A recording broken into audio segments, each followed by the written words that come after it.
Good afternoon. My name is Karen Planet. I'm the president of AIA Ohio. Welcome to the sixth and final program in the 2021 advocacy series titled Stories of Advocate Architects. Joining us today is a group of 4 of AIA Ohio's leading advocate architects. I'm sure we will all be inspired by the impact their advocacy efforts have had on our careers, the profession, and their communities. The conversation will include reflections on key qualities needed to be successful architects, the challenges they overcame as advocate architects, and a celebration of their advocacy achievements. But before we get started with our program, I'd like to introduce a special guest who's joined us this afternoon, Ohio House Democratic Leader Amelia Strong Sykes. Representative Sykes' hometown is Akron, Ohio, and she represents Ohio's 34th district.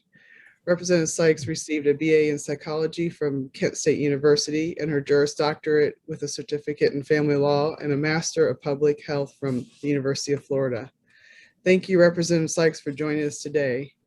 We're looking forward to hearing your story about how you got involved in politics, what you've learned from your experience in House leadership, and the issues you are passionate about that are advanced through your service in the Ohio legislature.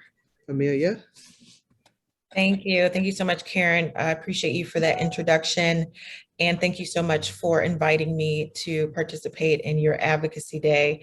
I know all of these days are looking a little bit different and the attempts to engage with legislators and with one another. But again, I appreciate the opportunity to chat and talk with you. Again, as Karen said, my name is Amelia Sykes. I am the state representative for Ohio's 34th House District, which is based in Akron. We are also known as the birthplace of champions. And I'm honored to also serve as the minority leader for the Ohio House of Representatives in this General Assembly. Oftentimes people do ask, and I think it is a fitting conversation here, ask me how I got involved in politics.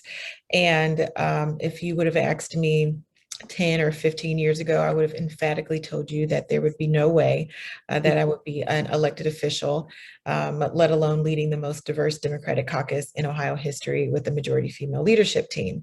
I would have never believed you because it was certainly not anything that I thought I wanted to do. I had a goal when I was in college and actually graduated from high school and in college to be the principal dancer at the Alvin Ailey American Dance Theater. I love to dance, and I was introduced to the Alvin Ailey Dance Theater in high school through a dance program. I went to a magnet art school, and I really appreciated that I saw dancers that looked like me. Watching the beautiful, elegant Black women who were gracing the stage let me know that there were places that I belonged and a place that I could be too. And there was a space for me. And so that's where I wanted to be, and that's where I was hoping to be for much of my life. However, there was this a nagging feeling of responsibility to serve my community. Both of my parents had served in elected office. My mother, in fact, was the first Black woman to serve on Akron City Council at large, and she was pregnant with me in that position. And so I often say that while some kids got exposed to classical music while they were in utero, I was exposed to council meetings and her arguing with the mayor. And so that's what I learned how to learn what to do and how to be a good and strong advocate for myself and others. So for that reason, I did everything that I could to avoid being an elected official. I saw the work that I understood exactly what the work was like, often putting in long hours, advocating very strongly to see little or no results for your community because the status quo is very strong and maintains the hold on why there often isn't any progress in government. However, when term limits opened up a seat in my community, I felt compelled in an overwhelming sense of responsibility to serve my community, the place that I called home, the place that raised my sister and I. And I wanted to take their voices to the people's house, and I've been grateful to do so ever since. Representing my hometown has truly been the greatest honor of my life. The job, however, has not come without its challenges. You know, obviously we're learning and mastering topics like taxes and agriculture, school funding, the needs of architects. But I had the additional challenge of simply entering into the halls of the State House. So when I was first elected in 2014, started in 2015, on a very regular basis, I was often stopped attempting to enter to the State House. I was stopped, I was questioned, I was searched, I was asked why I was there.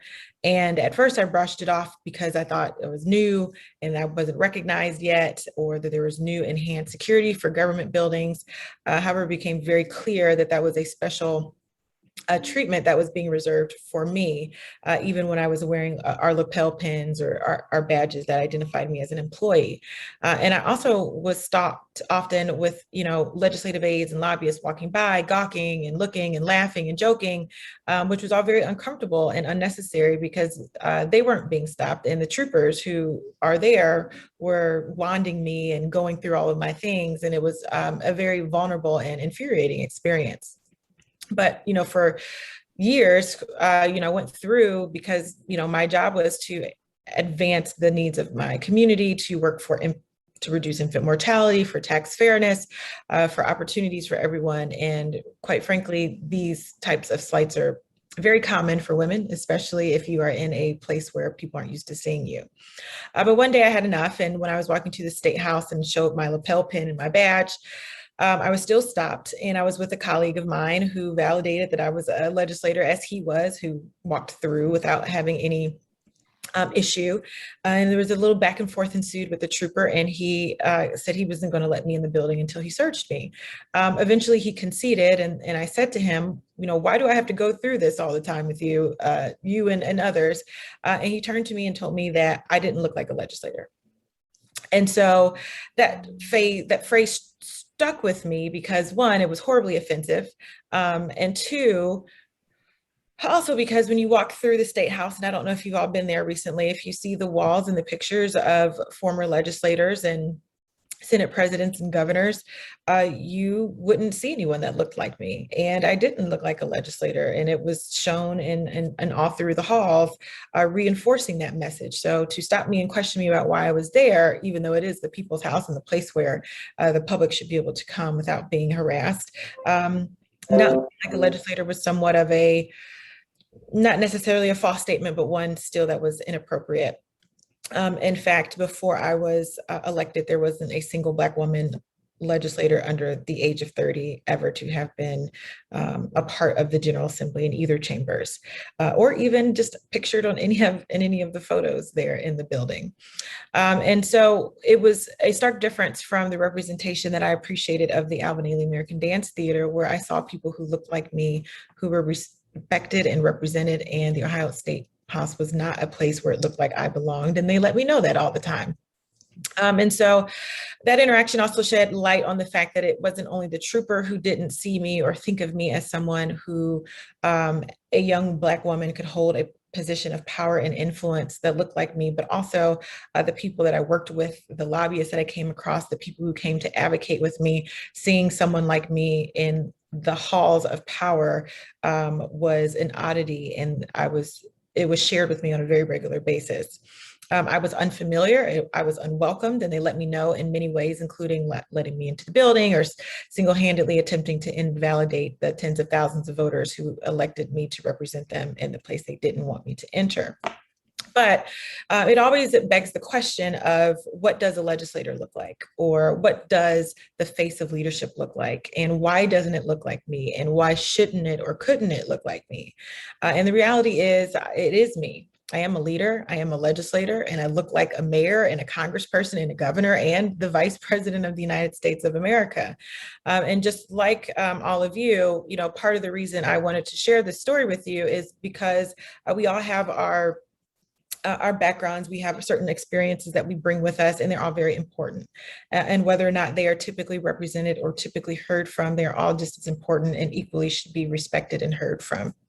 And so, I just wanted to share that story with you because, although it maybe is not the happiest feel-good story, it has never stopped me, and people who have limited ideas of ambition and female ambition in work they don't stop me. And they shouldn't stop anyone on this phone call, and any other advocates, whether it is for themselves personally or for their industry or for a certain bill or for their communities, should not be limited by the small minds and the inability of others. We all have our place in this world. We all have responsibilities. We all have our commitments and our passions, and we have an opportunity to share, and we should share. Our democratic process only works if every single person has the opportunity to share, whether that is through letter writing, through meetings, through voting, because if we don't have a democracy that includes all of us, it doesn't work for all of us. And we hear all of the time how democracy does not work for and by the people, because so many people are excluded. So again, I just want to say thank you for the opportunity. If there are any other questions, Karen, I am happy to answer them, anything specific about what we're working on or else or otherwise. But other than that, again, really appreciate this opportunity to share with you. And I hope you all have a great remainder of the day. Oh, thank you, Amelia. I'll just do a quick follow-up. Maybe you could give us just highlights of what's currently happening in the legislative or things that you're passionate about legislative wise. Well, right now there isn't anything happening in the legislature. We are in recess. So we passed the budget out at the end of June, and that is a constitutional requirement. And so right now, most of us are working back in our districts. The House Democratic Caucus just announced our Ohio Opportunity Agenda Tour, where we'll be talking about the budget legislation we've been working on and the upcoming redistricting process that will be very heavy on the minds of people. So needless to say, probably not that exciting of a conversation because we are in recess, but redistricting is going to be a major issue that we are working on, and it will take up quite a bit of our time, energy, and attention. Excellent. Well, thank you for joining us today, and I really appreciate you sharing your heartfelt and very important story with us and our members. So very much appreciate your time. Thank you. Have a good one. Thank you. All right. Next up, I'd like to recognize and thank our AIA Ohio featured silver sponsor for today's program, Phillips Secanic Architects from AIA Youngstown in Warren, Ohio. Phillips Secanic Architects is a longtime supporter of AIA Youngstown, AIA Ohio, and the AIA Foundation. The entire staff of PSA has been very engaged over the years in advancing the work of AIA. This year, the firm is celebrating the 105th anniversary. With us today is Bruce Secanic, FAIA, someone who is very well known in Ohio and nationally for his service to the Institute. Bruce? Well, thanks, Karen. I'll try to be brief, and I say that with a smile on my face. As you said, we're celebrating 105 years of operation, one of the older firms in Northeast Ohio. We are a small firm with a total staff of 10. 5 of those are registered architects with 1 interior designer. Over the years, our firm has ranged in size from 2 to 20. And we've remained literally on the same block that the firm was started on in 1916. We're an AIA-friendly firm with membership in the AIA being a critical part of employment at Phillips Secanic Architects. One point recently, over the past several years, 80% of our staff had held either appointed or elected positions in the AIA. In 1 year, again, within the last decade, one of our employees, along with 2 former employees, were presidents of the local chapters in the same year. So quite a few for a small firm. The firm culture has traditionally been one that is very casual, with working remotely being something that was practiced much, much earlier than 2019. And we're flexible to a fault, but we encourage everyone in the firm to be part of the decision-making process and part of leadership. We are currently in the 5th generation of ownership and started to move to the 6th generation. 60% of our staff are women, and with the next transition, we'll see a significant change in the makeup of our firm management. Our architects are registered in 22 states and Ontario, Canada, and we're one of the few firms in Ohio, I think, that was recognized through the joint AIA-NCARB IDP Advisory Committee's IDP Firm Award. So our firm focuses primarily on hospitality, food service, including event centers and clubhouse facilities. We work with clients in retail, residential, sports, and corporate office facility design. And while small, our reach is far, from work with Organizations such as the Turnpike Commission and Cleveland Hopkins Airport, as well as SeaWorld and the Villages. Our work spans many borders and project types. We're proud to be an AIA member and proud to support AIA Ohio as a 2021 sponsor. So thanks. Thank you, Bruce. We all appreciate your long-term support for AIA Ohio. I'd also like to thank our annual sponsors whose logos are on the screen now. All of our sponsors are important partners who have helped us present the innovative and quality programming that we're enjoying this year. So we have some good news to share today. Senate Bill 49, the payment assurance designed for professionals, was signed by the governor on July 1st and will become law 90 days after the signing. Participating in the signing ceremony with the Governor DeWine was definitely a highlight of the long process of bringing that law to fruition. This type of proactive legislation is not possible without the support of the 2021 AIA Ohio PAC contributors, many of which are with us today. If you've not already, please consider joining your fellow colleagues and making a contribution to the AIA Ohio PAC so we can continue to have a strong voice advocating for the profession in the state of Ohio. Upcoming programming, mark your calendars now for the final two sessions of this year's Design Series lecture. We'll have Allison Grace Williams, FAIA, join us on July 29th, and Sung Ho Chim and Heather Wolfter on August 26th. All of our design lectures start at 5 p.m. And then in the fall, you can see on the slide, we'll be starting our AIA Ohio Practice Innovation Series. I'd be remiss if I didn't introduce and thank AIA Ohio's Advocacy Committee that has been working tirelessly since last November to produce the advocacy series we've been enjoying this year.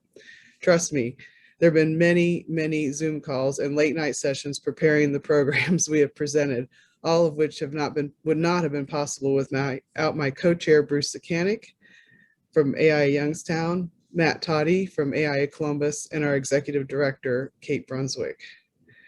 As a testimony to the quality of the advocacy series, we are also pleased to share with you that AIA Ohio was selected to present the information about our series and how the program was planned with AIA colleagues across the nation at the Architects in Action Conference, formerly the State and Local Government Network, just last week. A few housekeeping items. Our program today is scheduled for 1.5 hours. If you have questions during the presentation, please enter them in the chat box. We'll be hosting a Q&A session with all the presenters today and welcome your questions. A link will be dropped in the chat box by about maybe 1:15 that you'll be able to follow to receive learning units for today's program. So now I'd like to turn over the program to Bruce, who'll be introducing our first speaker. Bruce? Thank you, Karen. Our first presenter is Elizabeth Corbin Murphy, FAIA.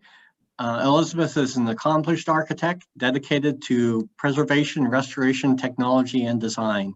She consults with building owners and architects regarding state and federal rehabilitation tax credits, design related to older historic structures, detailed restoration specifications, historic interiors, and design guidelines for historic urban centers. Elizabeth is the 2012 recipient of the AIA Ohio Gold Medal, the highest honor bestowed on an individual architect. She is past president of AIA Ohio, past chair of the advisory group for the American Institute of Architects National Committee on Historic Resources, and a professional peer for the GSA Design Excellence and First Impressions program. Elizabeth has also served as a member of the AIA Ohio Foundation Board of Trustees. She also has represented the AIA Ohio Valley as the Fellows Regional Representative. Elizabeth has served on several design award juries, including the AIA National Honor Awards, the GSA National Design Excellence Awards, the AIA Ohio Gold Medal Award, the AIA Cleveland Honor Awards, and the Charles E. Peterson Prize Awards. She served for 9 years on the Board of Regents for the American Architectural Foundation, as well as the Octagon Committee, the Board of Advocates for the Preservation Institutes of Nantucket and St. Augustine, both programs of the University of Florida College of Design, Construction, and Planning. Elizabeth was honored with the 2016 Woman of the Year Award for Integrity by the Summit County Historical Society and the Women's History Project in Akron, Ohio. With her professional degree from the University of Notre Dame, Elizabeth completed the Master of Architecture program at Kent State University to allow herself more research time in the preservation of the built environment. Elizabeth has served as professor of practice at Kent State University's College of Architecture and Environmental Design, teaching a course on the historic American Building Survey. Elizabeth has been a principal at Chamber, Murphy, and Burge Architects in Akron and continues as a principal with Perspectives Historic Architecture, Chambers, Murphy, and Burge Studio. As you can see, Elizabeth has been involved at all levels of the organization. So thank you, Elizabeth, for agreeing to be with us today and to talk to us about your work and success in advocacy. Tell us about yourself a little bit and the inclusion of architects in the Good Samaritan Act. Elizabeth, it's all yours. Okay, so I think you have some slides for me too, right? There we go. We'll start right there. When you talk about New Orleans, there's all sorts of things that come to your mind. There's the atmosphere and the character and the history and the vernacular and the heart of New Orleans. And because I'm coming from the perspective of an historical architecture and architect practices with historic fabric, these kinds of photos and these kinds of images are how I recognize a city. So when the Hurricane Katrina hit New Orleans in 2005, it was devastating. It was devastating primarily for the states of Louisiana and Mississippi, and there was so much historic fabric damaged. In the city of New Orleans, the aftermath was actually more devastating. The levees broke and the city flooded. It probably goes, yes, here. I want you to see this sign. Shame on you for driving by without stopping, paying to see my pain. 1,600 people died here. And this sign is in front of one of the most historic areas in the city of New Orleans, where perhaps some of the lower income people were living, and a lot of African-American Cajun background. But they were historic homes, and they were very much part of the city of New Orleans. When I arrived in the city, we saw a lot of signs like this, basically saying, go away unless you really want to be here with us. And we found out right away that tourism isn't, and the volunteerism isn't, unless you really wanted to dig into the mess. So we volunteered through the AIA Historic Resources Committee and in conjunction with historical groups in the city of New Orleans. So we had partners that would host the professionals that came in to help. I did not go until January of 2006. So that was almost 6 months since the hurricane. And when I arrived, I took my youngest son with me. He decided to do his high school service hours in New Orleans with me. When I arrived, there were still no streetlights, and there were still thousands of people living in the football stadium. And it was really, for lack of a better word, creepy. So we went to the lower 9th Ward, where the shotgun houses were. And this is what we saw everywhere. We saw this symbol spray painted on the houses. And just to give you an idea, the date is up above. On the left is the agency that made the inspection of the house. And the other two quadrants that this gentleman is about ready to fill in included how many people they found in the house and how many people did not survive. So you could walk down the street and count how many people couldn't could not advocate for themselves. Let's put it that way. So between the tourism poster you just saw and all these X's, it was not a time for taking photographs. Instead, it was really a time where we wanted to work. Now, a lot of the shotgun houses were built on piers, sandstone, cinder block, anything, you know, they were raised up off the ground, maybe 3 feet. And they didn't meet code. So we each were assigned, when we got there, one house, and we tried to design repairs in order to help people keep their houses, their historic houses. If you went inside, you could tell, you know, sometimes it was better that people hadn't spent a lot of money changing their house, because you could see the water line, which was about eye level on the first floor, maybe 9 feet above the ground.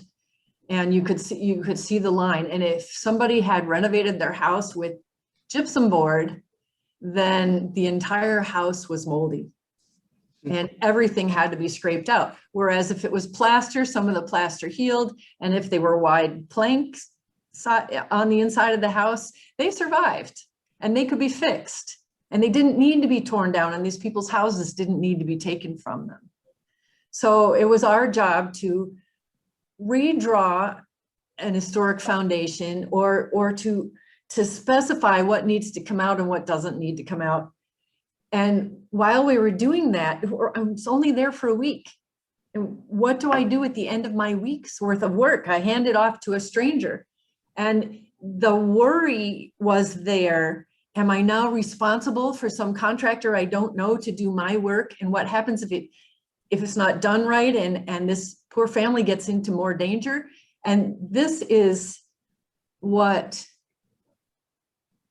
became the basis for my advocacy on the Good Samaritan bill.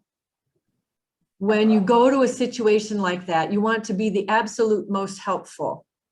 And you can't, in order to be most efficient and most helpful, you can't be worried about whether the local building code official wants, you know, 2 stones or 3 stones underneath the foundation of the house. You just can't be worried about it. You want to help these people get right back into their homes.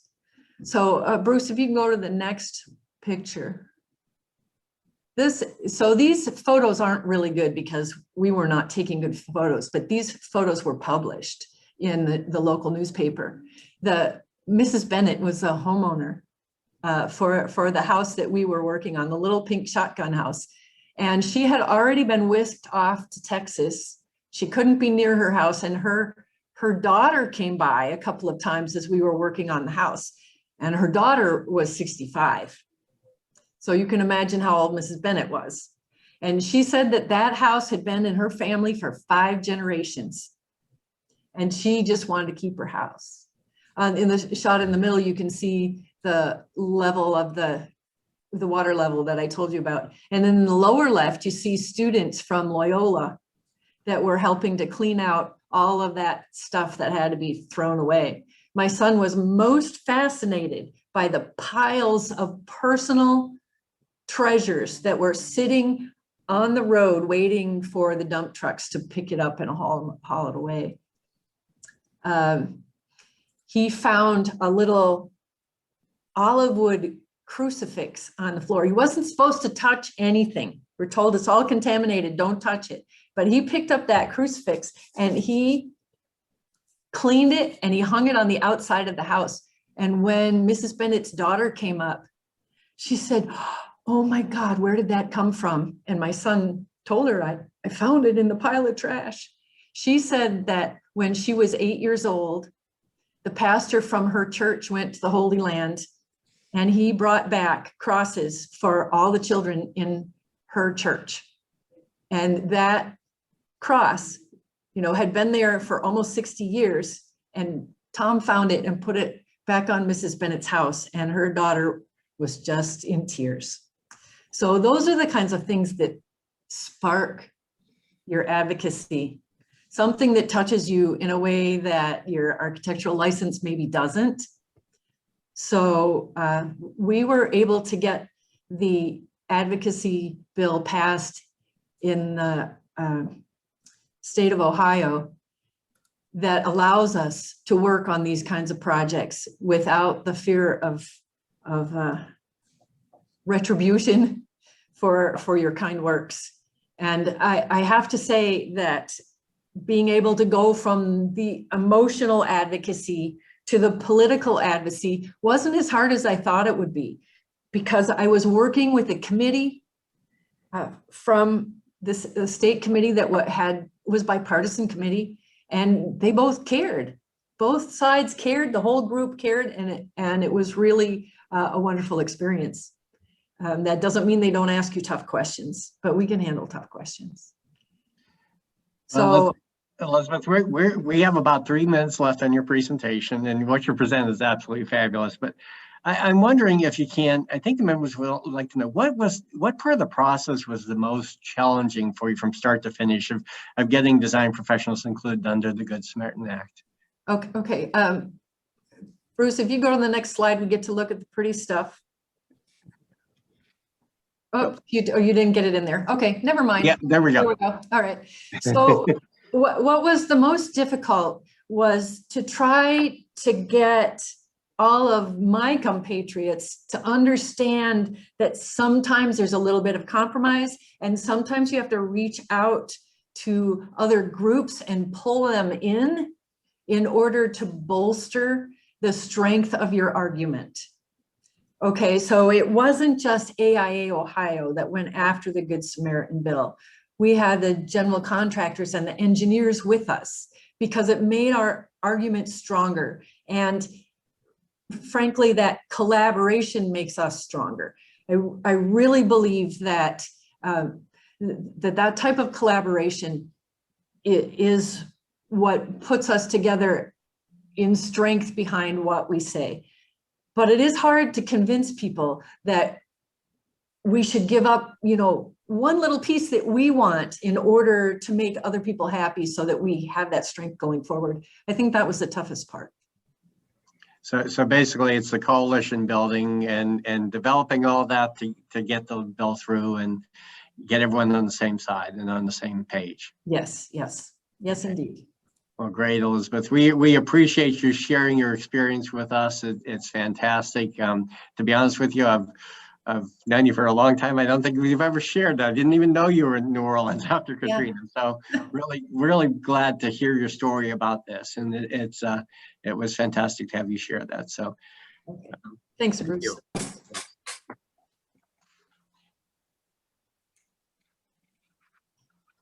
All right. Well, thanks, Bruce. Thanks, Elizabeth, for sharing. That's what a cool story. That's what I'm so excited about this session today, is to hear these kinds of really fun stories. Well, now I have the privilege of introducing our next presenter, Mr. Craig Stow, AIA. So a little bit about Craig. So in partnership with his father, Robert Stow, Craig established Stow & Stow Architects in Toledo, Ohio in 1984. With over 40 years of experience and 35 years at that firm, he is well versed in the building and design process from conception all the way to completion. Craig received his Bachelor of Science in Architecture from The Ohio State University in 1975, summa cum laude, and his Master of Architecture from The Ohio State University in 1977. He's a registered architect in Ohio and Michigan and has been a member of the AIA since 1977. Craig is a past recipient of the AIA Ohio Public Service Award in 2006 and the AIA Toledo Architect of the Year Award in 1997. He served on the Sylvania, Ohio City Council from 1986 through 1995 and has been mayor since 1996. He has developed a long list of contributions and service to AIA Toledo and AIA Ohio, and his resume of community service spans 3 pages. The community is important to Mr. Stow, as shown by his extensive involvement over the years. He takes pride in where he calls home and will work to ensure his projects not only meet the current needs of the owner, but also be a longstanding contribution to the region and its people. In his presentation, The Role of Citizen Architects in Shaping Their Communities, Craig wrote, "My architectural training and experience have given me the broad-based support needed to envision and coordinate Sylvania's quality of life improvements. I think being an architect has also helped me to stay above much of the political fray with broad support. Elected for 4-year terms, in 24 years, I have never faced a serious contested election." So please, everyone, help me welcome Honorable Craig A. Stow, AIA, Mayor of Sylvania, Ohio. Craig, take it away. Thank you for that very nice presentation. I'd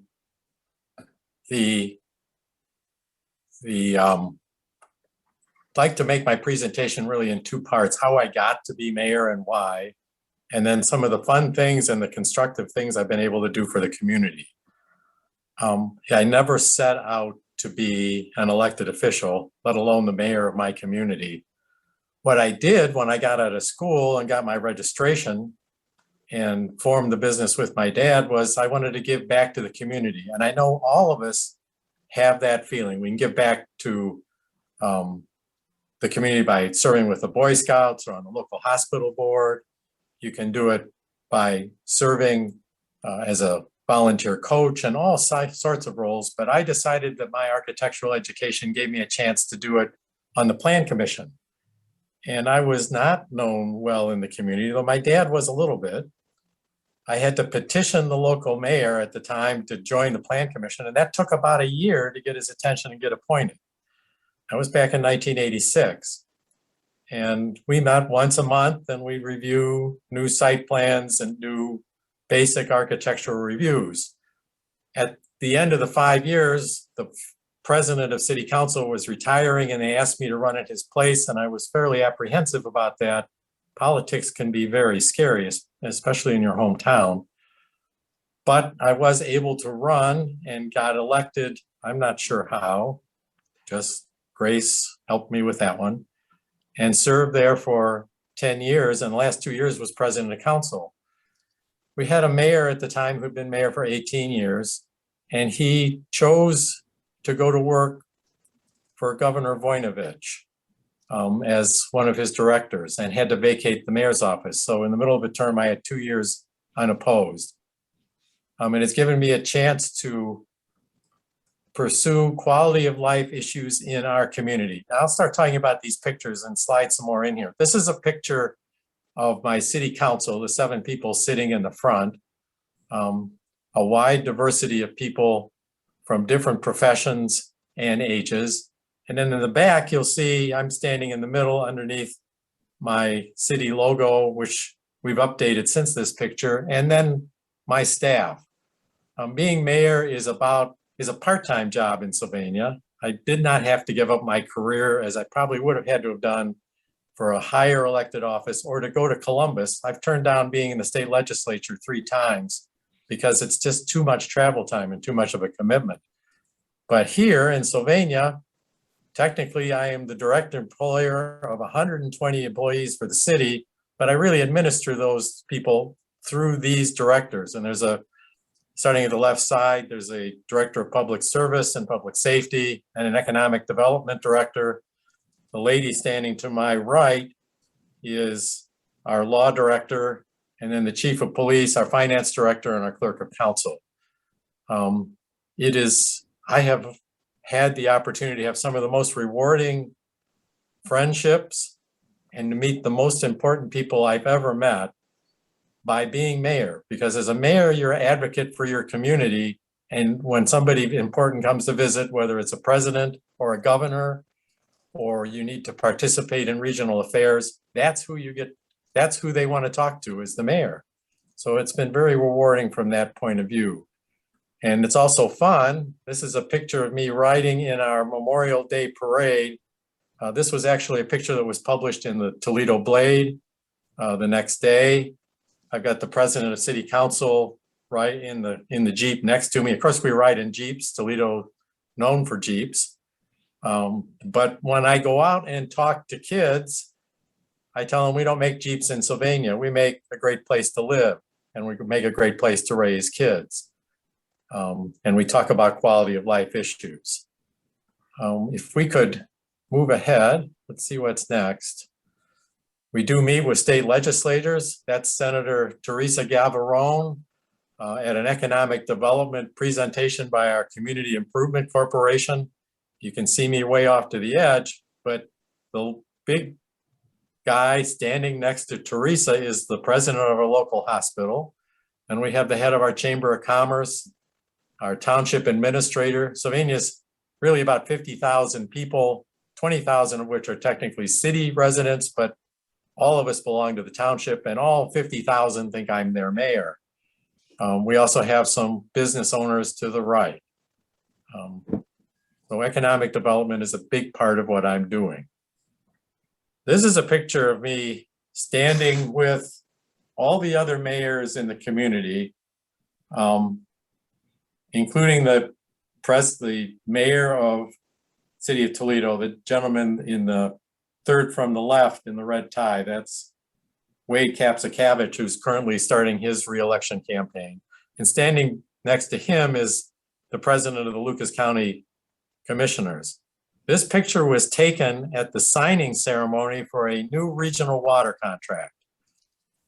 For years, all the suburbs have been paying more than their fair share for the water, and that contract was coming due, and the other mayors in the picture all nominated me to be the chief negotiator for a new water contract. And it fell into place because at the time I was chairman of the Toledo Area Regional Council of Governments and had been the chair of the Northwest Ohio Mayors and Managers Association. So I got to know these people very well, and I got to know Mayor Kapsakavich very well. The negotiations took about 18 months, and probably 2 months before we actually took this picture, I thought all was lost. He just was immovable because he had to move a city council behind him. But as mayor of Sylvania, I've been able to reach out into regional issues, not just a water contract, but water quality issues and other quality of life issues as chair of TMACOG, and affect those as we go along. So let's move along again here. I meet with kids a lot, and I go out of my way to meet with the kids. They oftentimes come to our city council as scout members, but I speak at graduations for Safety City, which you may very well have in your communities. That's for kindergartners getting ready to go into the first grade. And for DARE graduations, that's fifth graders, that's education to resist drugs, alcohol, and being bullies. And those are attended not just by the kids, but by their parents. A few of them have come up to me also and said, well, I remember you speaking to us when I was a kid, and now I got my own kid and I'm here. So maybe I've been around too long. But I've not gone on to being the state office that I could have done. Here's a picture of me with DeWine. I'm not the only one that we had a picture earlier with the new architect's lien law. We were talking about H2O Ohio. Again, as chair of TMACOG, we were in the conversation, and this was a local announcement he had for that a couple of years ago. Very nice man. Here is a picture of my city council standing in front of economic development issues. Sylvania has a waterfront that's long been ignored in our community, and people just didn't seem to have a vision for it. We built a river trail to take people along those open lands, and we cleared out this site, which used to be a bulk oil facility, and have gotten a hotel built on it, but some of it remained blank. We assembled the properties, made the property developable without the environmental liabilities of it being a future or a past oil facility site, sold it for about what we bought it for, just over $1 million for all the parcels we assembled. But we had a developer come in, you can barely see it on his sign there, Republic Development here in Toledo, and also working with a group over in Indianapolis, building a new $36 million, 206 unit apartment complex right in the middle of our downtown. People want to live in downtowns now, and especially in Sylvania, because you can walk to the grocery store, you can walk to the library, you can walk to the downtown restaurants.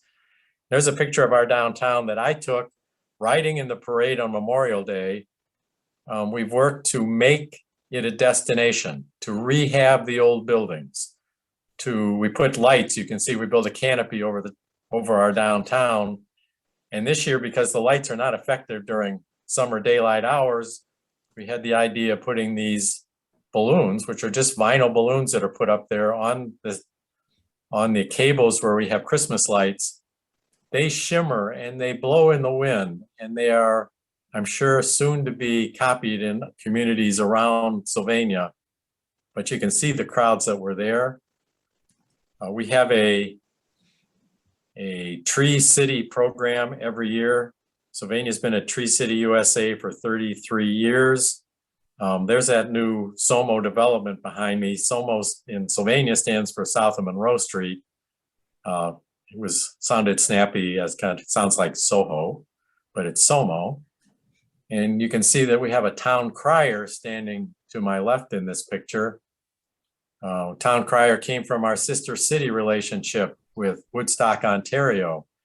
Woodstock, Ontario is a growing community in just this side of Toronto. They won a contract with Toyota to build the new assembly plant there for the CRVs. They beat out the state of California and the governor Terminator out there. At the same time, the local governor up there, the local mayor up there, and the provincial leader were very excited about that. But we send our town crier around to all city functions. He gets to introduce me, so I don't have to speak, or I don't have to introduce myself. And it's just great fun being the city mayor. It can be tedious, but again, it's only a 1/3 time commitment, though you're mayor 24 hours a day, 7 days a week.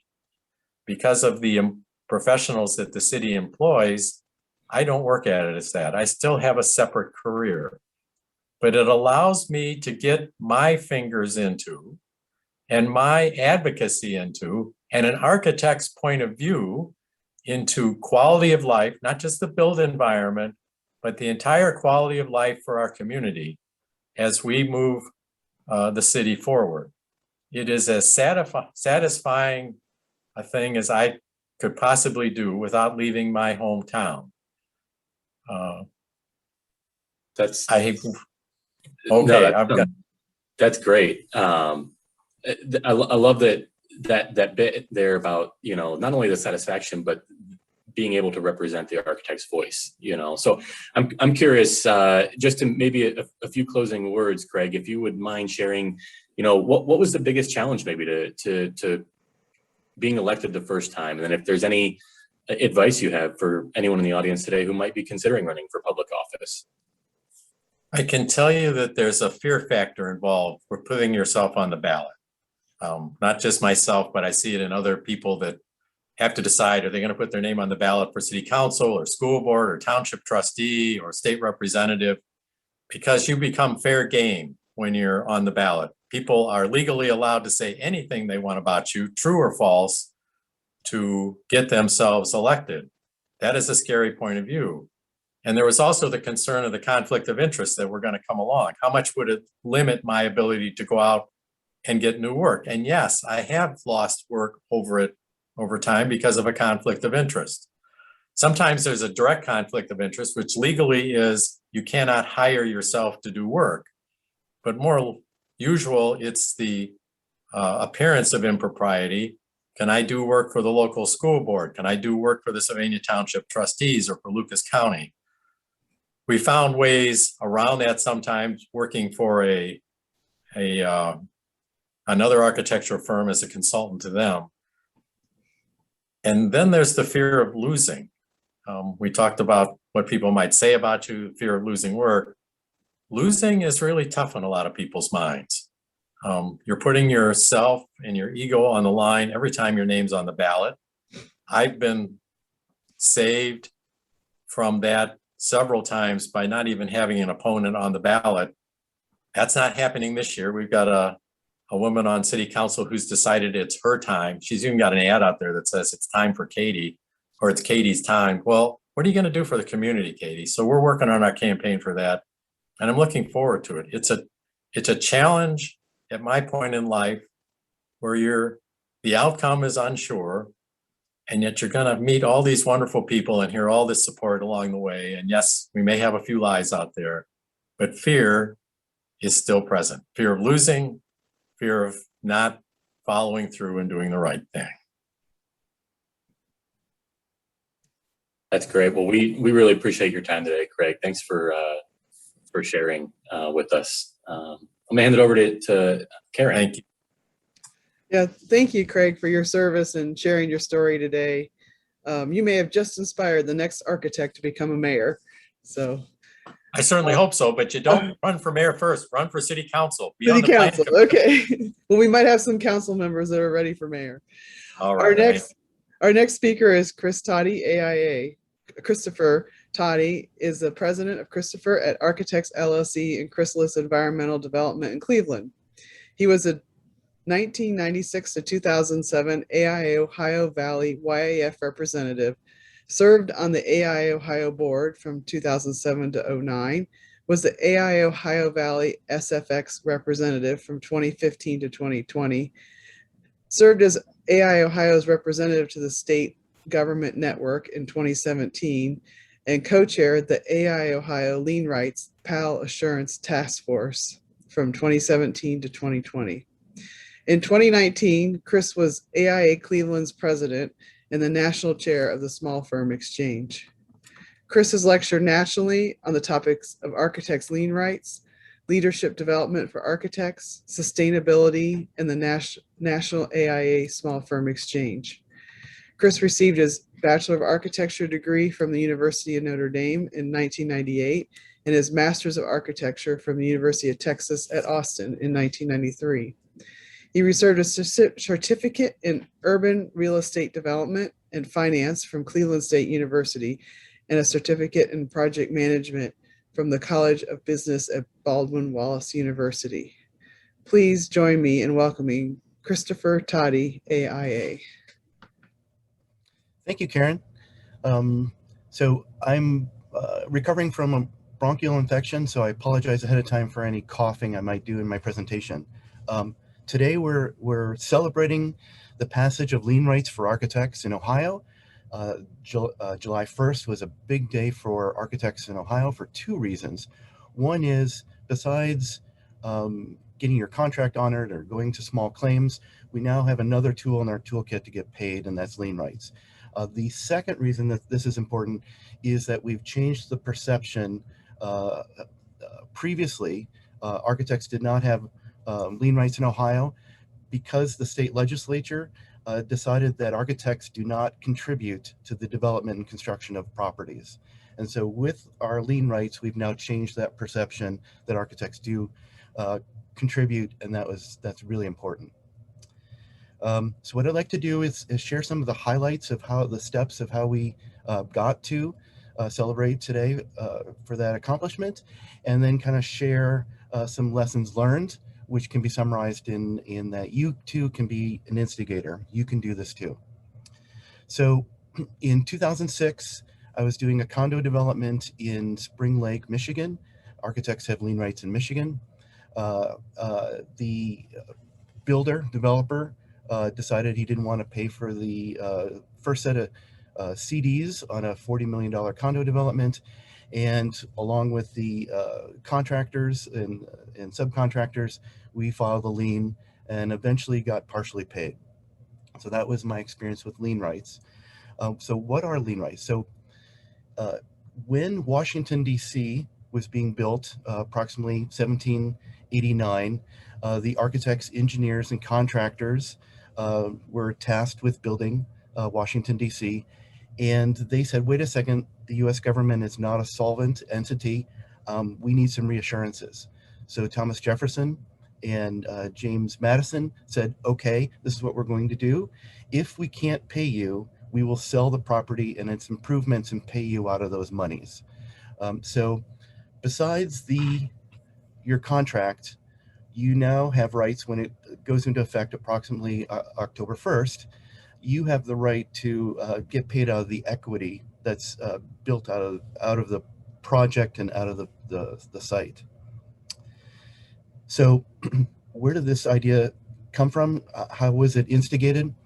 Well, in the start of 2015, thank you, start of 2015, my nomination, I was nominated and nomination accepted for me to join the National Committee for the Small Firm Exchange. So I was one of about 20 members of that core group that advocated nationally for the opportunities and helping small firms around the country. It's part of the mission of the SFX, or the Small Firm Exchange, to be in the conversation of what can we do to improve the benefits of small firms? How do we help small firms? And when I joined an existing project of helping find and communicate existing leadership development programs, and that led to the Leadership Academy years later being developed. At the end of that year, in preparing for the next year's retreat, I was starting to research based on my experience of lien rights. I thought that the best thing that I could do is help with lien rights awareness. How do we, in calling various executive directors around the country, I was getting a sense that lien rights were on the books, but architects weren't familiar and taking advantage of that. So I created a special project within SFX to advocate for lien rights awareness. In 2016, I was doing the research, and I was assuming that some of the states had lien rights, some didn't. In the research, along with Ann Law at the AIA National Advocacy Center, we put together a database of what type of lien rights each of the states had. And so looking at this map, we found that in purple, states have expanded design professional lien rights, which means that your lien rights start when you sign the contract. In other states, in the green states, they have lien rights, but that usually gets triggered by the start of construction. The darker green means that architects are mentioned in the legislation, and light green, architects aren't specifically mentioned, but through case law, architects are included. So what I found was that Ohio was the only state that didn't have lien rights. And in researching that a little bit further, we found out that that was due to a court case in 1931 in a state legislature revoking lien rights for architects in 1932. A law firm in Cleveland didn't want to pay its architect, and they went through the courts and then the legislation to take away lien rights. Over the years, AIA Ohio had tried to put together legislation, but they were being stopped by the banks and the contractors that did not want architects taking a position in lien rights. So at the end of 2016, I talked to Robert Maschke, who is then going to become the next year's AIA president. I pitched the idea of let's try again to move forward on the lien rights. The board accepted that, and we put together a team. Next slide, thank you. So I was an instigator, but it takes a team of people to make this happen. So this is a list of people who joined the team. We were asking around the state for people who had experience in lien rights, and we were focused on getting representation from each chapter. So in those meetings and those conversations, we were devising what is the strategy of getting this passed. We decided that we needed to figure out a way to not have the banks and the contractors be in opposition. So we set up the legislation such that architects have priority in lien rights before construction, and then they take a secondary position after construction. So the thought was that 80% of our work is already done, and we wanted to gain those rights. So we worked with finding a lobbyist. Luther Liggett joined the team as the lobbyist. He was the principal author of the legislation, with us supporting that, and kind of off to the races. Through Luther, we utilized our relationships in the State House to find sponsors, primary and secondary sponsors. Then in the 2018-2019 two-year legislative session, we decided to change the name from lien rights to payment assurance, just so that it wasn't a red flag, especially for contractors who thought we might be messing with their lien rights. And we created legislation without opposition. It kind of was in a holding pattern in that legislative session. We had to reintroduce it in the 2020-2021 session. And through Luther's work of shepherding it through the Senate committee, then the vote on the whole by the whole Senate, then the House committee and the whole House, it was forwarded to the governor, who signed it on July 1st. So lessons learned is that we took a stand that the advocacy committee always works on being reactive. If something comes up, like in Arizona, some of the legislators there decided that architects don't need to have licenses, that anybody should practice architecture.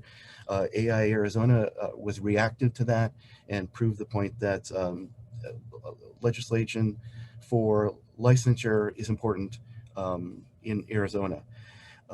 We also have the opportunity to be proactive, to design our legislation, to be in the conversation of identifying how we want our rules to operate on us, and be in a conversation to improve those. That comes out of the relationships.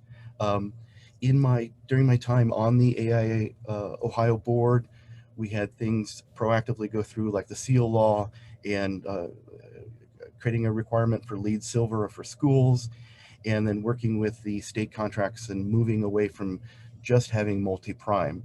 And then the lien rights came in after that, and there's many other proactive aspects. So I would suggest that you keep your eyes open, look for something, and then be part of a conversation to build design the conversations and build a campaign to make a positive change for AIA and non-AIA architects in Ohio.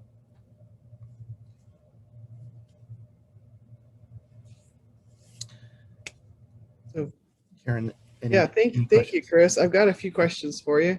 Great. So I'm guessing that you've probably inspired somebody who's got an idea for legislation that they'd like to pursue. Can you give them any advice on for proactive legislation as to where they should even start? So it depends on the legislation you want to create, but I would suggest starting in conversation. So when I first pitched the idea for lien rights, I had to answer questions about what are lien rights, and then why this is important. So I would suggest that you start conversations. You be in the conversation at your chapter level and the state level to try to get some legs on the idea. When this was first pitched, I went around to various chapters to convey the information that was needed and answer the questions that were needed to have the chapters buy in on the idea. So start a conversation and work the AIA relationships, and then the political relationships beyond that. I'd also like to see more architects in the State House. So I want to advocate that another way to make a difference is run for office, like Mayor Craig. Yes, definitely. So is there anything that you know today that you wish you had known, like, was it 4 or 5 years ago when this all got started? If you could go back and tell your former self, what would that be? Well, I honestly didn't think it would take this long, but it was very worth the effort. Going through the process, I had to keep telling myself and our team, let's keep going, let's keep going. It's doable. It's doable, especially with a wonderful team supporting the process. So build a team early is what I could have done better. That's great. Persistence for sure, I think, paid off on this one. Definitely. Yeah. Well, thank you so much. I mean, we all really appreciate your work on the PAL legislation and you sharing your story with us today. And I will turn it over to believe, who's next? I will take it from you, Karen. Bruce. So- All right. Thank you. Well, our final presentation today is by Mike Schuster, FAIA. Mike is the founder and principal of MSA Design located in Cincinnati, Ohio. He received his bachelor degree in architecture from the University of Cincinnati School of Design, Architecture, Art, and Planning, and became registered in 1982. He founded MSA Architects in 1985, and since then, MSA has grown from a single practitioner to a firm of 60 employees with offices in Cincinnati, Columbus, and Naples, Florida. He's a recognized leader in the architectural community through his involvement with the University of Cincinnati, Miami University, Xavier, Government Square Metro, Cincinnati Reds, Houston Astros, the Miami Marlins, and many others. MSA Design received the AIA Ohio Gold Medal Firm Award in 2011. Mike is past president of the Cincinnati chapter of the AIA, as well as AIA Ohio, and he was elevated to fellowship in the AIA in 2009 with a focus object in design. In 2015, he was named the University of Cincinnati DAAP Distinguished Alumni, and in 2016, he was the recipient of the AIA Ohio Gold Medal. He was an adjunct design professor at the University of Cincinnati School of Design, Art, Architecture, and Planning for many years. His company was successful in making the Cincinnati Reds opening day a recognized ceremonial holiday in Cincinnati. Michael was the catalyst for Cincinnati's current riverfront development with his design and advocacy for the Cincinnati Reds ballpark. And it was that advocacy that led to MSA Sport to become the United States' 16th largest sport design firm. And when the conversation for the value of advocacy hit home as a positive, passionate, and valuable opportunity to enhance the professional journey for MSA Design. Please help me welcome Mike Schuster. Mike? Yeah, thanks very much. I almost feel guilty. I mean, the folks that have spoken before here have so much public service, and this is a little bit different bent in the sense that it really starts to look at the professional opportunities that you can take and what advocacy can actually do for you and your firm. One of the things that I've always used as a basis is that two things. One is if you're given something, you owe something. So I think that whenever we're given those opportunities, I think we owe it to others to help out. And the other one is the fact that whatever you give, you get back tenfold. And you don't see it right away, but it does happen. So I want to just talk a little bit about a story of what this is all about. So I think that, yeah, let's go to that next slide. Okay, so that's me when I had hair, but I get that, right? So what we do is our firm, since we started in 1985, always took opening day off. We took everybody to the ballpark, we went and joined the parade, we did everything, and we sent out mailers to tell people that we're actually going to play hooky. So in 1994, there had been a little bit of a campaign for developing a new ballpark because the old ballpark was one of those mixed-use ballparks that doesn't really work for anything. It was one of the circles. St. Louis had one, Philadelphia, Pittsburgh had one as well.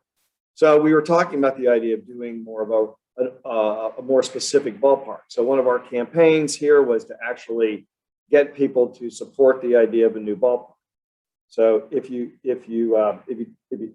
and fast forwarding through this process, what happened was that in 1996, there was a ballot initiative that was put on the Hamilton County ballot for a 1/2-cent sales tax initiative to fund 2 professional sports facilities.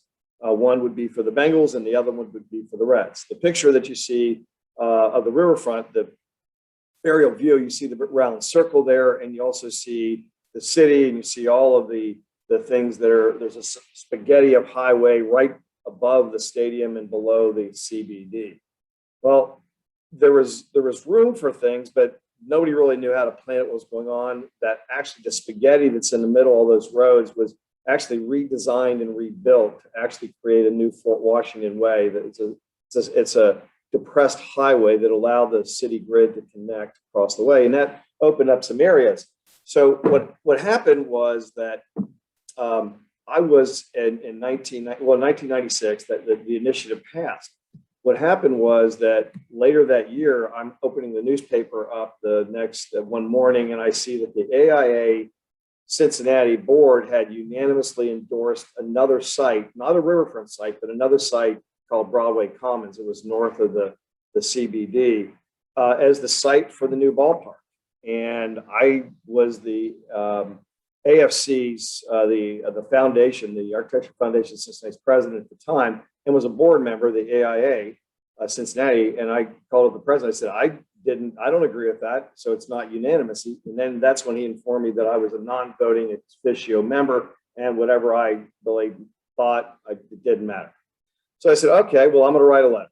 So I wrote a letter. It was a very, very long letter. It was actually, it turned out it got published in, and this is all pre, social media, obviously. So this got published in the Enquirer and the Post, the Business Journal, the Downtowner, and I think a couple other neighborhood journals as well. It was an op-ed piece basically saying why it needs to be on the river in terms of its heritage, history, and also infrastructure support. A couple people saw that, and the next thing you know, why don't we go to the next slide? Well, let's go back through this. So what happened was a lot of people saw it, and then we started going through and studying what this thing would be. And I want to point something out is that everybody that's talked before me has done that with a level of knowledge and wisdom that supports their position. Because if you're ever going to take a stance, the last thing you want to do as professionals, take a stance purely on a knee-jerk opinion. I like it here. I want that. I want this. So we did a lot of study. We did a lot of study about where it should go, why it should go to certain places, how it would fit, how it wouldn't fit, and so forth and so on. So we did all this, and if you go to the next slide, what happened was that that's again me with hair and stuff like that. So this thing was all over the newspaper all the time. I was called probably 3 to 4 times a week by a reporter, whether it's a TV, radio, newspaper reporter, about what do you think. There was a tremendous amount of opposition with the idea that we would even think about doing this, the riverfront ballpark. We actually had a debate at the local AIA meeting where I was told I was absolutely stupid. It's crazy. I mean, literally, you need to know better. And the reason for that is because everybody had talked about the idea of the Lodo district for Colorado and how that had transformed it. Well, what we determined is the location that everybody was thinking about was in the mix of a lot of community public buildings, and it wasn't going to go anywhere. It didn't really make a lot of sense. So this group asked me to see if I could do an illustration. This is, again, before you did computer illustration. So this is a hand drawing that I did in a matter of a very short time, just to show what the riverfront could look like. If you look at the top, that would be the ballpark, and you look at the bottom, that's the Bengal Stadium as it was being done. And then that would open the door for a riverfront park. There was study about that going on. But the idea is that we have a flooded river, so what you put on the riverfront is parks and sport facilities that don't contain people. So if you have a flood, you don't have an issue, and it seemed to make a lot of sense. So we went through and did a tremendous amount of study and work, and we started to take a look at the idea of how would this actually start to be something. Well, it started to kind of get a little tough. There was a lot of opposition to this site from a grassroots group. There was a lot of people wanted it on the river, but they didn't speak up. And what I didn't realize at the time is the business community that wanted it on the river didn't want to look like they disagreed with this other grassroots effort. So they said, hey, look, we got a guy who can be a mouthpiece for us, and I can go and do this. And I didn't care. It was fine. We did every one of these things pro bono. We got paid for nothing. We built models, we did images, we did illustrations, we did talks, we did studies. We did all of it pro bono, and not with the sense of getting anything back. Well, in July 1st of 98,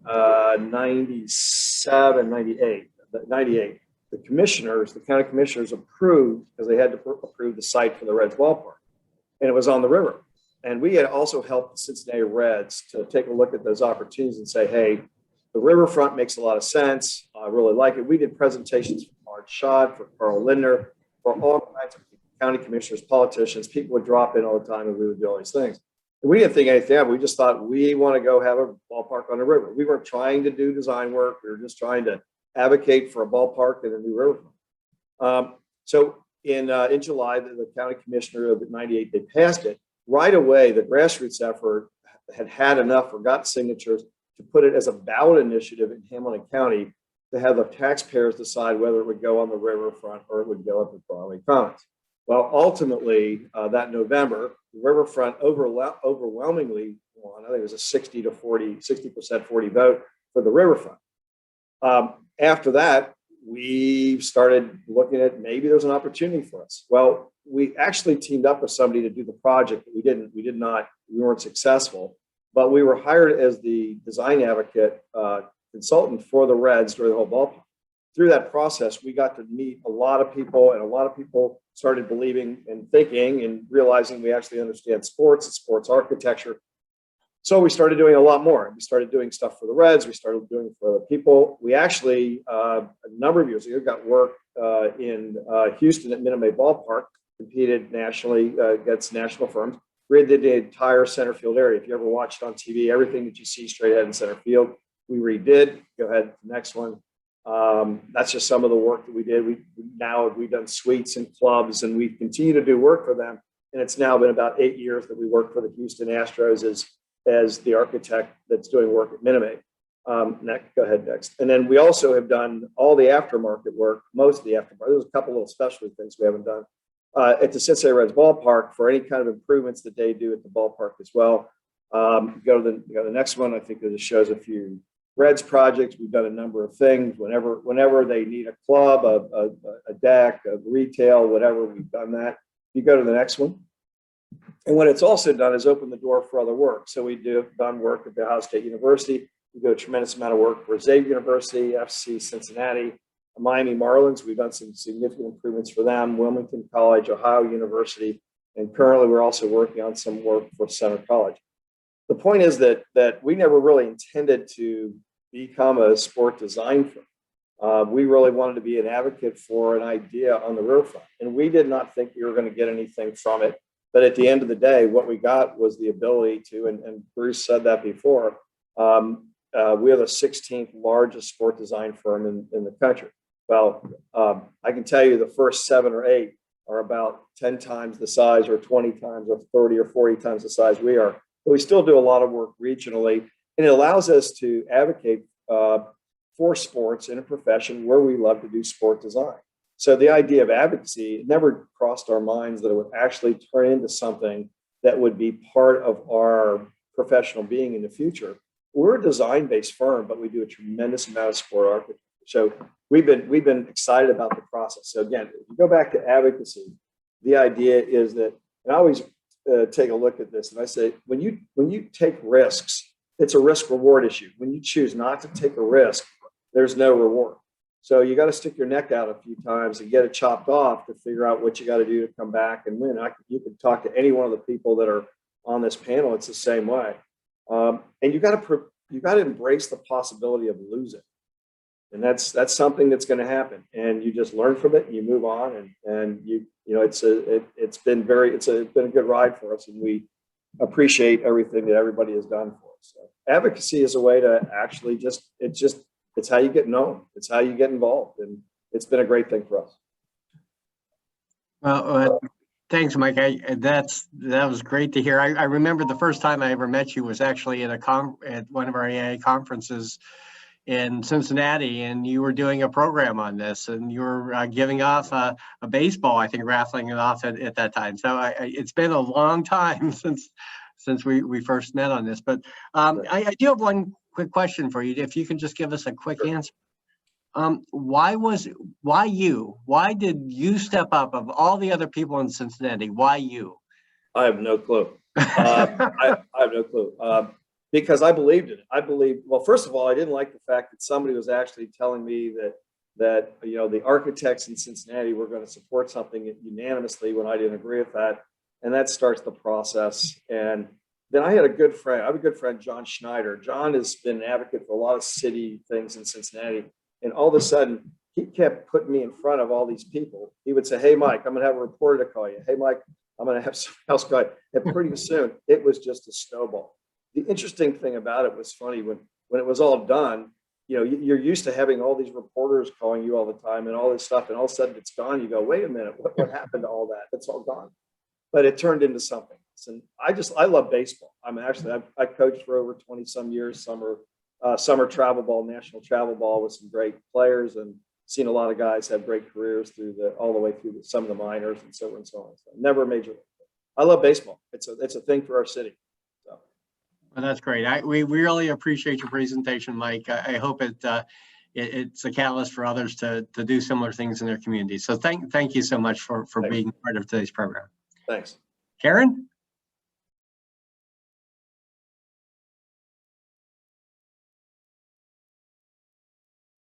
You're on mute, Karen. My apologies. So it looks like we have about 7 minutes now left, and we can open it up if anybody has any questions of the panelists before we do our closing. Please just recognize yourself in the chat or.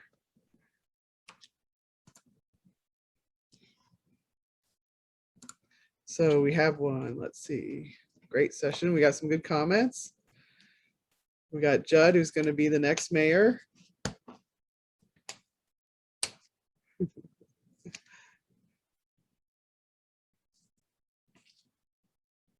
All right. Everybody's pretty quiet today.